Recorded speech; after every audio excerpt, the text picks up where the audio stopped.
مبارک کا یہ مقدس مہینہ جس سے ہم اور آپ گزر رہے ہیں، اس کا پہلا عشرہ گزر چکا۔ اب ہم دوسرے عشرے میں داخل ہو چکے۔ بہت تیزی کے ساتھ یہ دن گزر رہا ہے، اور چند دن بعد آپ یہ دیکھیں گے کہ مہینہ بھی گزر چکا ہوگا۔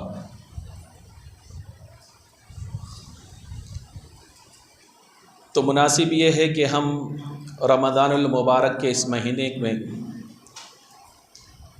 اس کے ہر منٹ کو قیمتی جانیں، ہر سیکنڈ کو قیمتی جانیں، اور اس میں کثرت کے ساتھ نیکیاں کرنے کی کوشش کریں۔ انہی نیکیوں کی ایک کڑی ہے جس میں ہم کثرت کے ساتھ نیکی کر سکتے ہیں، ہم اپنے آپ کو گناہوں سے بچا سکتے ہیں، وہ ہے اعتکاف۔ تو آج انشاءاللہ تبارک و تعالی اعتکاف کے فوائد اور ثمرات کے تعلق سے کچھ باتیں آپ کے سامنے پیش کرنے کی کوشش کروں گا۔ اللہ تبارک و تعالی مجھے حق کہنے، آپ لوگوں کو حق سننے اور ہم سب کو اس پر عمل کرنے کی توفیق عطا فرمائیں۔ معزز سامعین اکرام، اسلام ایک دین فطرت ہے۔ یہ دین بندوں کو آسانی فراہم کرتا ہے اور اس دنیا کے مال و متاع سے فائدہ اٹھانے کا حکم دیتا ہے، لطف اندوز ہونے کا حکم دیتا ہے، اور اپنے خواہشات کو جائز طریقے سے پورا کرنے کا حکم دیتا ہے۔ حد سے بڑھنے کو منع کرتا ہے، اسراف سے روکتا ہے، اور رہبانیت سے منع کرتا ہے۔ یہ رہبانیت کیا ہے؟ یعنی آدمی اپنے معمولی زندگی کو جو لوگوں کے درمیان گزارتا ہے، اپنے بیوی بچوں کے درمیان گزارتا ہے، اپنے بزنس کے ذریعے اسے فائدہ پہنچاتا ہے، ان ساری چیزوں کو ترک کر کے صرف ایک گوشے میں الگ ہو کر بیٹھ جانا، یعنی بیوی کے حقوق ادا نہ کرنا، اپنے بچوں کی دیکھ ریکھ نہ کرنا، سارے حقوق کو پامال کر کے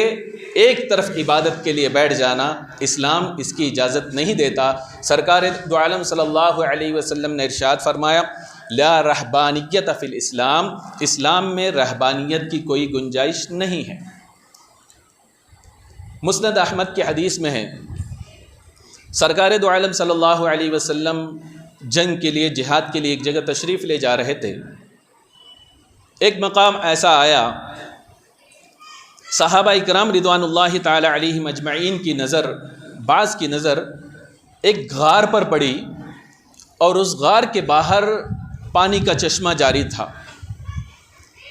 صحابہ اکرام رضوان اللہ تعالی علیہم اجمعین کے ذہن میں یہ بات آئی کہ کاش دنیا سے الگ تھلگ ہو کر ہمیں سرکار اس غار میں عبادت کرنے کی اجازت دیتے، یہیں ہماری زندگی گزر جاتی، دنیا سے ہم کٹ کر رہ جاتے۔ یہ سوچ کر صحابہ اکرام رضوان اللہ تعالی علیہم اجمعین میں سے ایک سرکار دو عالم صلی اللہ علیہ وسلم کی بارگاہ میں حاضر آئے، اور اسی بات کو سرکار دو عالم صلی اللہ علیہ وسلم کے سامنے پیش کیا۔ سرکار دو عالم صلی اللہ علیہ وسلم نے ارشاد فرمایا کہ میں عیسائیت اور یہودیت کی طرح رہبانیت کا حکم لے کر نہیں آیا، بلکہ میں آسان دین لے کر آیا ہوں، جو دین فطرت ہے کہ تمہارا یہ جہاد میں تمہاری یہ زندگی گزرنا، یہ جو ہے پوری دنیا کی دولت سے تمہارے لیے بہتر ہے، اور یہ جنگ کے لیے تمہارے جانا اور اس کے پہلے صف میں کھڑے ہونا تمہارے لیے 60 سال کی عبادت سے بہتر ہے۔ گویا کہ سرکار نے بتا دیا کہ تم اپنے ذہن و دماغ سے الگ سے لوگوں سے کٹ کر رہنا، حقوق کی ادائیگی نہ کر کے اپنے بیوی بچوں کی دیکھ ریکھ نہ کر کے ایک طرف عبادت کے لیے رکنا، یہ اسلام کا طریقہ نہیں ہے۔ یہاں ایک بات بھی ذہن میں لوگوں کی آ سکتی ہے کہ میں نے یہ کہا کہ جہاد کے لیے پہلے صف میں رہنا 60 سال کی عبادت سے بہتر ہے اور پوری دنیا کی مال و دولت سے بہتر ہے، تو کسی کے ذہن میں یہ سوال پیدا ہو سکتا ہے کہ یہ جہاد کیا کرتے ہیں؟ لوگوں کے ذہن میں جہاد کا غلط مفہوم بٹھا دیا گیا۔ جہاد کا مقصد یہ ہے کہ امن کو قائم کرنا، یعنی ڈیفینڈ کرنا، یعنی دہشت گردی کو ختم کرنے کا نام جہاد ہے۔ اور اسلام تو یہ حکم دیتا ہے وَلَا تُفْسِدُوا فِي الْأَرْضِ، زمین میں فساد نہ پھیلاؤ، امن و امان قائم کرنے کا نام جہاد ہے۔ اور اس کو لوگوں نے غلط پروپیگنڈا کے ذریعے کیا کیا کہہ دیا کہ لوگوں میں آپ دیکھتے ہو ISIS ایک گروپ ہے جو ہے عرب دنیا میں دہشت پھیلائی ہوئی ہے۔ تو میں آپ سے کہنا چاہتا ہوں ISIS کو دیکھ کر، اس وہابزم کی اس جہاد کو آپ دیکھ کر اسلام سے اس کو نہ جوڑیں، بلکہ وہ تو یقیناً دہشت گردی ہے، اس سے اسلام کا کوئی تعلق نہیں ہے۔ انہوں نے تو جہاد کے مفہوم کو بدنام کر دیا ہے، اسلام کے اصول کو انہوں نے پامال کر دیا ہے۔ لہذا ایسی وہابی تحریک سے اور ایسی جہادی تنظیم سے اپنے آپ کو بھی آپ دور رکھیں اور اپنے بچوں کو بھی بچائیں۔ تو اسلام جو ہے یہ امن و امان قائم کرنے کے لیے جو ہے جہاد کا حکم دیتا ہے، ایسا نہیں ہے کہ زمین میں فساد پھیلایا جائے۔ تو بتانے کا مقصد یہ ہے رہبانیت کا اسلام میں اجازت نہیں ہے، اس کی اجازت نہیں ہے۔ اور پھر دوسری حدیث، حضرت عثمان بن مظعون رضی اللہ تعالیٰ عنہ صحابی رسول ہیں، ان کی وائف رسول اکرم صلی اللہ علیہ وسلم کے پاس آئی، حضرت عائشہ صدیقہ رضی اللہ تعالیٰ عنہ سے اپنے رودات کو انہوں نے سنایا، کہا کہ عثمان بن مظعون رضی اللہ تعالیٰ عنہ میرے شوہر ہیں، بچوں کو چھوڑ چکے ہیں، میرے قریب نہیں آتے ہیں اور ایک طرف الگ تھلگ ہو کر عبادت میں مصروف ہیں، آپ ان کی کچھ رہنمائی فرمائیں۔ سرکار دو عالم صلی اللہ علیہ وسلم تشریف لائے، حضرت عائشہ نے پورا واقعہ بیان کیا تو آپ حضرت عثمان بن مظعون رضی اللہ تعالیٰ عنہ کے پاس تشریف لے گئے اور آپ نے ارشاد فرمایا، اے عثمان بن مظعون، کیا تمہیں معلوم نہیں میں دین فطرت لے کر آیا ہوں، یہ آسان دین ہے، اس میں کوئی دشواری نہیں، کیا تم مجھے نہیں دیکھتے میں روزہ بھی رکھتا ہوں، نماز بھی پڑھتا ہوں اور میں اپنے ازواج کے ساتھ بھی زندگی گزارتا ہوں، اپنی بیویوں کے ساتھ بھی زندگی گزارتا ہوں، کیا تم اسے نہیں دیکھتے؟ اور جو دین فطرت کو پسند کرتا ہے اسلام کو، اسے چاہیے کہ وہ میری سنت کو فالو کرے، اور شادی جو ہے یہ میری سنت میں سے ایک سنت ہے۔ تو حضرت عثمان بن مظعون رضی اللہ تعالیٰ عنہ کو بھی رسول اکرم صلی اللہ علیہ وسلم نے یہ ذہن دے دیا کہ دنیا سے کٹ کر، اپنی بیوی سے بچوں سے کٹ کر اس طریقے سے رہنا، یہ ہمارے دین میں اس کی گنجائش نہیں ہے۔ تم جو ہے عبادت کرو، قیام اللیل بھی کرو اور روزہ بھی رکھو، لیکن اس کے ساتھ ساتھ اپنی بیوی بچوں کے حقوق کی ادائیگی بھی کرو اور حلال روزی بھی کماؤ، یہ بھی تمہارے لیے ہی عبادت ہے۔ ایک صحابی رسول اکرم صلی اللہ علیہ وسلم کے پاس آئے، ان کا پورا چہرے کا رنگ اڑا ہوا تھا، کمزوری چھا گئی تھی، نقاہت تھی۔ سرکار دو عالم صلی اللہ علیہ وسلم نے ان سے پوچھا، تم نے اپنا کیا حال بنا رکھا ہے؟ تو عرض کرنے لگے، یا رسول اللہ صلی اللہ علیہ وسلم، میں وہی آپ کا صحابی ہوں جو 1 سال پہلے آپ کے پاس آیا تھا۔ سرکار نے فرمایا کہ تم نے کیا حال بنا رکھا ہے؟ تو اس نے عرض کیا، انہوں نے، یا رسول اللہ صلی اللہ علیہ وسلم، آپ سے میں نے چند کلمات سنے، اس کے بعد میں اللہ کا قرب حاصل کرنے کے لیے میں نے مسلسل روزہ رکھنا شروع کیا، اور اس روزے نے میری یہ حالت بنا کر رکھا ہے۔ تو رسول اکرم صلی اللہ علیہ وسلم نے ارشاد فرمایا کہ میں تمہیں حکم دیتا ہوں، تم پورے سال میں 1 مہینہ روزہ رکھا کرو، یعنی جو تم نے تسلسل جاری رکھا ہے، اپنے آپ کو نقاہت میں مبتلا رکھا ہے اور کمزور ہو گئے ہو، عبادت کی جو ہے تمہارے اندر سکت نہیں ہے، اتنا کمزور ہو گئے ہو، میں تمہیں حکم دیتا ہوں کہ تم پورے سال میں رمضان کے 1 مہینے کا روزہ رکھو۔ وہ صحابی رسول عرض کرنے لگے، یا رسول اللہ صلی اللہ علیہ وسلم، میرے اندر اور زیادہ طاقت ہے اور میں روزہ رکھ سکتا ہوں۔ سرکار دو عالم صلی اللہ علیہ وسلم نے ارشاد فرمایا، اور روزہ رکھنے کی طاقت ہے تمہارے اندر تو تم ہر مہینے میں 3 روزے رکھا کرو،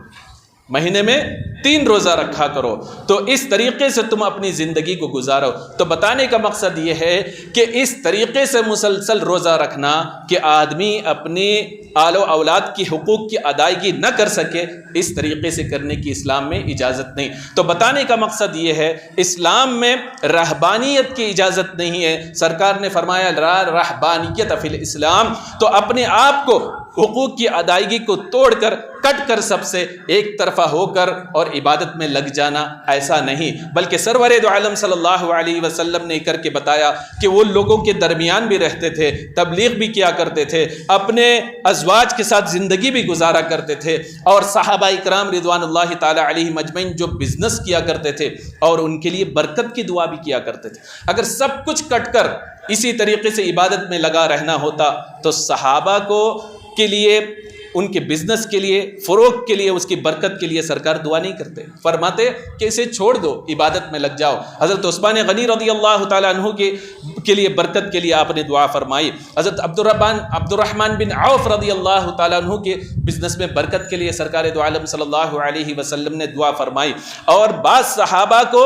کہ اس کی ترغیب دی، چند پیسے لے کر، چند سکے لے کر سرکار دو عالم صلی اللہ علیہ وسلم نے، اور جو ضرورت تھی لکڑی کاٹنے کے لیے وہ چیز اوزار آپ نے منگائے اور صحابی رسول کو دیا، جاؤ لکڑی کاٹ کر لاؤ اور بازار میں بیچو، اس طریقے سے تم جو ہے اپنی زندگی کو گزارا کرو۔ تو انسان چونکہ اس دنیا میں رہتا ہے، دنیا سے کٹ کر رہنے کی بھی اجازت نہیں، لیکن جب دنیا میں رہتا ہے تو کبھی منفی اثرات اس پر ہوتے ہیں، پازیٹیو اثرات ہوتے ہیں، کبھی نیگیٹو اثرات ہوتے ہیں، تو اس طریقے سے انسان کبھی گناہوں میں ملوث ہو کر راہ راستے بھٹکتا ہوا نظر آتا ہے۔ ایسی صورت میں بھی کہ انسان اپنی بیوی بچوں کے ساتھ رہتا ہے اور یہاں زندگی گزارتا ہے تو اس میں منہمک ہونے کے باوجود کبھی دین سے دور ہوتا ہوا نظر آتا ہے۔ اس لیے قریب کرنے کے لیے، روحانیت کی صلاحیت بندوں میں پیدا کرنے کے لیے اللہ تبارک و تعالیٰ نے رمضان المبارک کا مہینہ عطا کیا تاکہ تمہاری نفس کشی ہو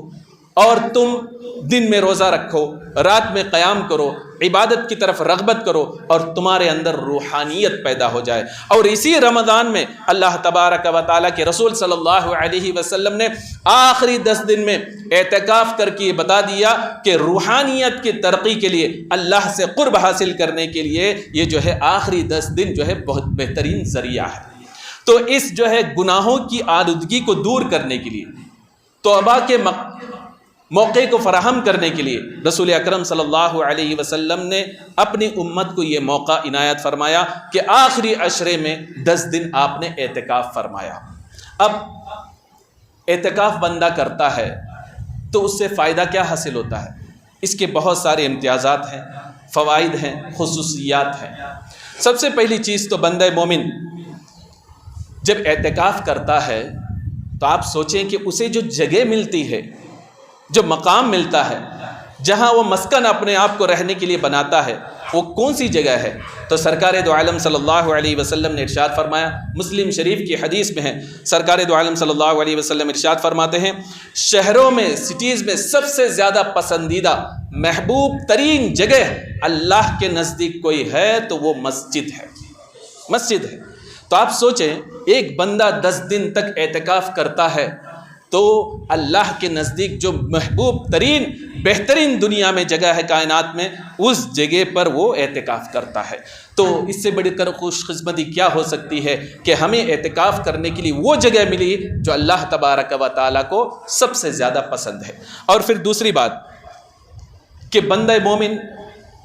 مسجد آتا ہے تو آپ کو حیرت ہوگی کہ اس کی کیفیت، اس کی عظمت کا عالم کیا ہوتا ہے کہ ایک آدمی اگر کسی کا مہمان بن جائے تو ہم اس کی خاطر تواضع کی حد درجہ کوشش کرتے ہیں، لیکن آپ سوچیں آپ کا کوئی پیر ہو جسے آپ چاہتے ہوں حد درجہ، وہ پیر آپ کو مہمان بنا لے تو قسمت میں 4 چاند لگ جاتی ہے۔ اللہ کا کوئی ولی آپ کو مہمان بنا لے تو آپ کی قسمت اوج پر ہو جاتی ہے، آپ سمجھتے ہیں کہ میں بہت بڑا خوش قسمت انسان ہوں، لیکن آپ کو اگر کوئی ایسی ذات جو خالق کائنات ہو اور پیر کو پیری عطا کرنے والا بھی وہی ہے، اولیاء کو ولایت عطا کرنے والا بھی وہی ہے، پوری دنیا کو کائنات کو وجود بخشنے والا وہ رب کائنات اگر آپ کو مہمان بنا لے تو آپ کی خوش قسمتی کا کیا عالم ہوگا۔ اور جو بندہ مومن مسجد میں آتا ہے تو رسول اکرم صلی اللہ تعالی علیہ وسلم ارشاد فرماتے ہیں کہ مساجد جو ہے دنیا میں اللہ کے گھر ہیں، اللہ کا گھر ہے، اور جو بندہ مومن مسجد میں آتا ہے رسول اکرم صلی اللہ تعالی علیہ وسلم فرماتے اللہ پر لازم ہے کہ اس مہمان کا اکرام کرے، وہ اللہ کا مہمان بن جاتا ہے۔ تو اس سے بڑھ کر خوش قسمتی اور کیا ہو سکتی ہے کہ جو بندہ مومن 10 دن اعتکاف کرے تو پورے 10 دن کسی اور کا نہیں، خالق کائنات کا مہمان بن کر رہتا ہے۔ اور سرکار نے فرمایا کہ اللہ پر یہ لازم ہے کہ اللہ پر کوئی چیز لازم نہیں ہوتی، یعنی اللہ اپنی رحمت پر اس چیز کو لازم کر لیتا ہے کہ اس کا اکرام کرے۔ اور حضرت سلمان فارسی رضی اللہ تعالیٰ عنہ یہاں تک فرماتے ہیں کہ امام ابن ابی شیبہ نے اس کو نقل فرمایا، حضرت سلمان فارسی رضی اللہ تعالیٰ عنہ فرماتے ہیں کہ جو بندہ مومن اچھی طریقے سے وضو کر کے مسجد کی طرف بڑھتا ہے اور مسجد میں آ کر نماز ادا کرتا ہے، گویا کہ وہ ایسا ہے کہ وہ اللہ کا زائر ہے، یعنی اللہ کے زیارت کرنے والا مہمان ہے، تو اللہ تبارک و تعالیٰ اس کا اکرام فرماتا ہے۔ اب اللہ کا اکرام کیا ہے؟ اللہ تعالیٰ جو اکرام فرماتا ہے تو آپ کے درجات کو، آپ کی عظمت کو اللہ بڑھاتا ہے، آپ کے گناہوں کو مٹاتا ہے، اور آپ کو اللہ تبارک و تعالیٰ جنتیوں کی فہرست میں آپ کا نام درج فرما دیتا ہے۔ اس سے بڑھ کر عظمت اور کیا ہو سکتی ہے؟ اور جو بندہ مومن مسجد کی طرف چلتا ہے اس کے تعلق سے آتا ہے کہ آدمی مثال کے طور پر کوشش کرتا ہے شیطان سے بچنے کی، لیکن بچ نہیں پاتا۔ آدمی باہر رہتا ہے، ایسا ہو سکتا ہے کہ مسجد کی طرف آ رہا ہو، کسی سے جھگڑا ہو جائے، اللہ نہ کرے کچھ گالیاں نکل جائے، یا کسی محفل میں باہر بیٹھا ہو، یا ایک غیبت ہو جائے۔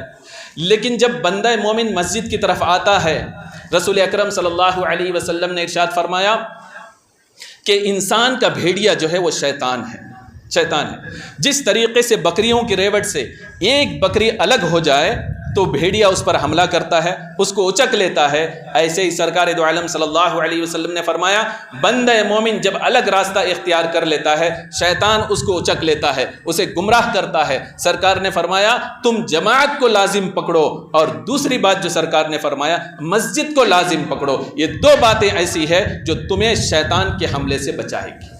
تو اب بندہ مومن شیطان سے بچنے کا طریقہ سرکار نے فرمایا مسجد کو لازم پکڑو۔ تو بندہ مومن اعتکاف میں 10 دن مسلسل مسجد کو لازم رکھتا ہے۔ ایسی صورت میں آپ سوچیں اپنے آپ کو گناہوں سے بھی بچا سکتا ہے، غیبت سے بھی بچا سکتا ہے، گالی گلوچ سے بھی بچا سکتا ہے۔ اور یہاں تو الحمدللہ اس مسجد میں اتنا انتظام کر دیا گیا، اگر بائی چانس 2 لوگ مل کر بات بھی کرنے لگے تو ایسا مبلغ شخص کو متعین بھی کر دیا کہ وہ آپ کو بتا دے گا تم جو باتیں کر رہے ہو دنیا کی باتیں ہیں، دنیا کی باتیں کرنے سے آدمی کے اعمال تباہ ہو جاتے ہیں، تم جو باتیں کر رہے ہو غیبت ہے اور غیبت کرنے سے بھی تمہارے اعمال تباہ ہو جاتے ہیں، تم جو باتیں کر رہے ہو یہ اس سے حسد پیدا ہو سکتا ہے، حسد سے جو ہے نام اعمال تباہ ہو سکتے ہیں۔ الغرض ایسے لوگ بھی متعین ہوں گے جو آپ کو برائی سے بچاتے ہوئے نظر آئیں گے۔ تو کوشش یہ کریں 10 دن کا اعتکاف آپ کریں۔ اور اس کے علاوہ ایک فائدہ یہ بھی ہے کہ رسول اکرم صلی اللہ علیہ وسلم نے فرمایا 7 لوگوں کے تعلق سے،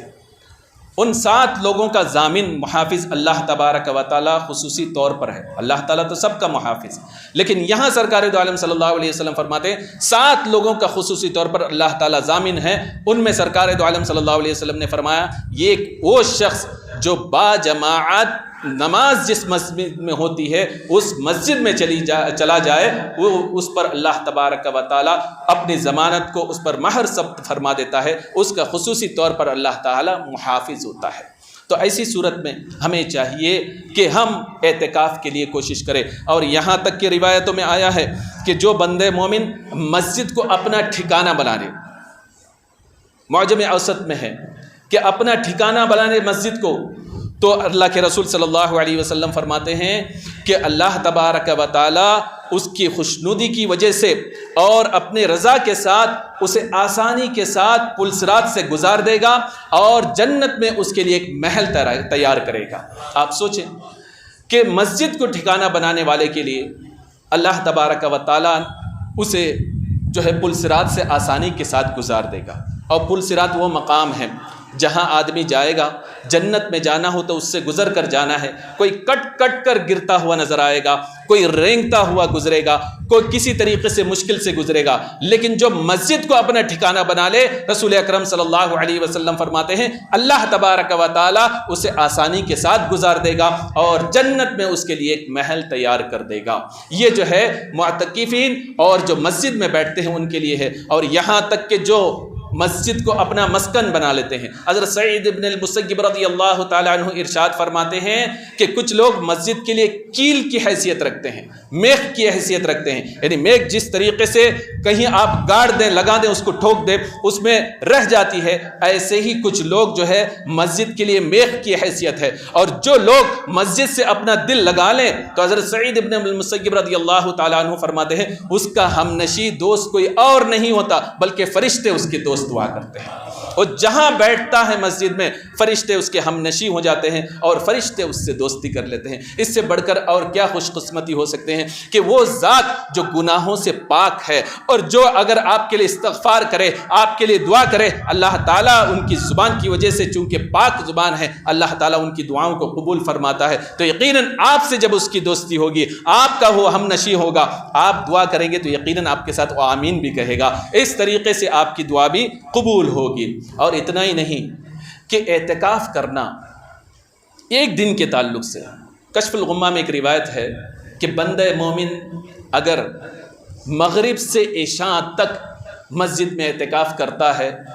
وہ قرآن اور نماز کے علاوہ کوئی کلام نہیں کرتا، تو رسول اکرم صلی اللہ تعالیٰ علیہ وسلم فرماتے ہیں کہ اللہ تبارک و تعالیٰ پر لازم ہے ایسے بندے پر جنت میں ایک محل تیار کرے۔ آپ خود سوچیں، مغرب سے عشاء تک صرف،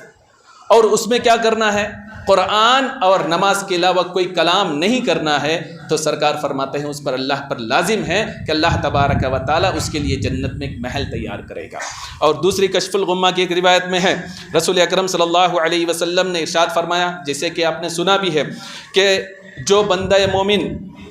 ایک دن مسجد میں اعتکاف کرتا ہے، اللہ کی رضا کے لیے ایک دن کا اعتکاف کرتا ہے، تو اللہ تبارک و تعالیٰ اس کے اور جہنم کے درمیان 3 خندقیں حائل فرماتا ہے، اور ایک خندق سے دوسرے خندق کے درمیان جو فاصلہ ڈسٹنس ہوتا ہے وہ زمین و آسمان کے برابر ہوتا ہے۔ تو اب آپ سوچیں کہ گویا کہ وہ جہنم سے دور ہو گیا اور جنتی ہو گیا ایک دن کے اعتکاف کرنے کی وجہ سے، اور پھر جو 10 دن اعتکاف کرے گا، تاجدار کربلا امام حسین رضی اللہ تعالیٰ عنہ ارشاد روایت نقل فرماتے ہیں کہ رسول اکرم صلی اللہ تعالیٰ علیہ وسلم نے ارشاد فرمایا جو 10 دن کا اعتکاف کرے اللہ کی رضا کے لیے تو اللہ تبارک و تعالیٰ اسے 2 حج اور 2 عمرے کا ثواب عنایت فرماتا ہے۔ تو آپ سوچیں، ایک دن کے اعتکاف کی اہمیت بھی آپ جانیں، اور مغرب سے عشاء تک کا بھی آپ نے دیکھ لیا، لیکن 10 دن کا مسلسل اگر کوئی بندہ اللہ کی رضا کے لیے مسجد میں اعتکاف کرتا ہے تو اس کے نام اعمال میں نیکیاں ہی نیکیاں ہیں، 2 حج کا ثواب اسے عنایت ہوتا ہے اور 2 عمرے کا ثواب عنایت ہوتا ہے۔ اور رسول اکرم صلی اللہ علیہ وسلم نے اعتکاف کے مقصد کو بیان کرتے ہوئے آپ نے ارشاد فرمایا کہ بندہ مومن اعتکاف کرتا ہے، اس کی بدولت وہ گناہوں سے باز رہتا ہے، ایک فائدہ۔ اور دوسرا فائدہ اسی حدیث میں رسول اکرم صلی اللہ علیہ وسلم نے ارشاد فرمایا نیکیوں کا ثواب حاصل کرتا ہے جیسے اس نے تمام نیکیاں ہی نیکیاں کی ہے۔ اب آپ سوچیں کہ ایک تو گناہ سے آدمی کو بچنا، سرکار دو عالم صلی اللہ علیہ وسلم کے پاس ایک صحابی آئے اور عرض کرنے لگے یا رسول اللہ صلی اللہ علیہ وسلم میں پرہیزگار بننا چاہتا ہوں۔ سرکار نے فرمایا اتق المحارم، گناہوں سے اپنے آپ کو بچاؤ، تم پرہیزگار بن جاؤ گے۔ یہ اس میں اعتکاف میں بندے مومن کو گناہوں سے بچنے کا موقع عنایت ہوتا ہے، اپنے آپ کو گناہوں سے بچ سکتا ہے، اور اس کے نام اعمال میں جب نیکیاں ہی نیکیاں ہوں گی تو یقیناً وہ متقی اور پرہیزگار بن کے مسجد سے نکلے گا۔ اور یہ سب سے بڑا موقع ہے کہ یہاں جو ہے آپ کے لیے تقریباً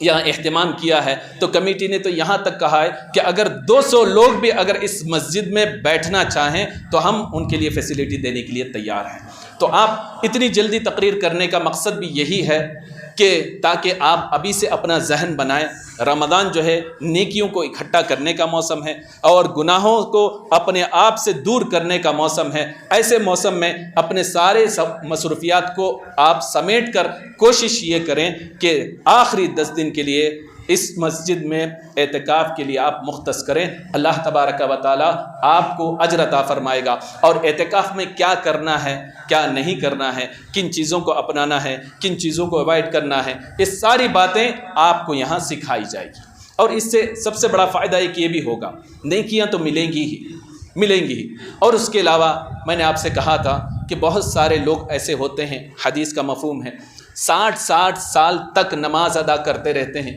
لیکن ان کی ایک نماز بھی قبول نہیں ہوتی۔ وجہ کیا ہے؟ نماز کے شرائط پتہ نہیں، فرائض پتہ نہیں، ارکان کی ادائی کیسے کریں پتہ نہیں، خشوع خضوع کسے کہتے ہیں پتہ نہیں، الٹے سیدھے نماز پڑھتے ہیں، تو ایسی نماز قبول کیسے ہوگی؟ تو یہاں یہ اہتمام کیا گیا ہے اعتکاف میں کہ صحیح ڈھنگ سے کس طریقے سے نماز ادا کی جائے، یہ چیز آپ کو سکھائی جائے گی، آپ کی نماز صحیح ہو جائے گی۔ اور پھر دوسری بات کہ سب سے افضل نیکی یہ کیا ہے؟ قرآن کی تلاوت ہے۔ ہم تلاوت کرتے ہیں لیکن ہمیں پتہ نہیں کہ کس طریقے سے تلاوت کی جائے۔ بہت سارے مخارج، پروننسیشن ایسے ہوتے ہیں کہ اگر وہ بدل جائے تو نماز فاسد ہو جاتی ہے۔ تو ہمیں یہاں ایک موقع ملے گا کہ ہم اپنے قرآن کو درست کر سکیں